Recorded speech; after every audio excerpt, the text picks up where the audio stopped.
नमस्ते साथियों, स्वागत है आपका हमारे YouTube चैनल हरि ज्ञान ओखाराम में। मित्रों, अगर आप हमारे चैनल पर नए हैं तो लाइक सब्सक्राइब जरूर कर लीजिएगा। अगर करके रखा है तो आपका धन्यवाद। और हाँ, इस चैनल पर आपको केवल पौराणिक कथा सुनने को मिलेगी। भगवान श्री कृष्ण ने महाभारत काल में ही पांडवों को कलयुग से जुड़ी कुछ ऐसी बातों के बारे में बताया था जो कि आज सत्य साबित हो रही हैं।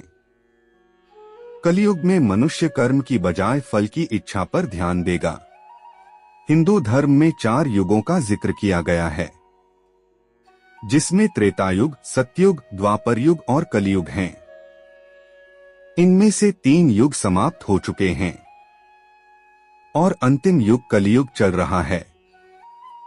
कलयुग को लेकर कई ग्रंथों में जानकारियां दी गई हैं, जिनके अनुसार भगवान श्री कृष्ण ने पांडवों को कलयुग में होने वाली घटनाओं के बारे में पहले ही बता दिया था।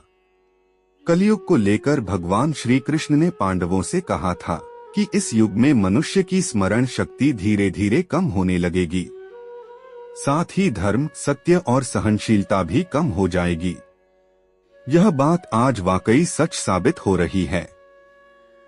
धर्मशास्त्रों में कहा गया है कि अच्छे व्यक्ति की पहचान उसके व्यवहार व गुणों से होती है, लेकिन कलयुग में ऐसा नहीं होगा। श्री कृष्ण ने कहा है कि कलयुग में व्यक्ति की पहचान उसके धन व ऐश्वर्य से होगी, यानी जो व्यक्ति जितना अमीर होगा वह उतना ही गुणवान माना जाएगा। भगवान श्री कृष्ण ने पहले ही बता दिया था कि कलयुग में ऐसे लोग रहेंगे जो कि बड़े बड़े पंडित और विद्वान कहलाएंगे, लेकिन इन लोगों की नजर केवल इस बात पर होगी कि कौन मरने वाला है और किसकी संपत्ति को कैसे हासिल करना है।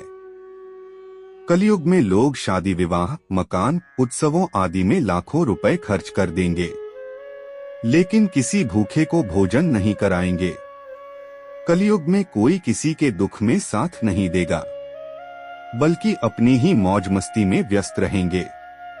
भगवान श्री कृष्ण की यह बात आज सत्य साबित हो रही है और हर जगह शोषण से जुड़ी खबरें सामने आ रही हैं। श्री कृष्ण ने पांडवों से कहा था कि कलयुग में ऐसे लोगों का राज होगा जो दूसरों का शोषण करेंगे। जो लोग मन में कुछ और कर्म में कुछ होंगे, ऐसे ही लोगों का कलयुग में बोलबाला होगा।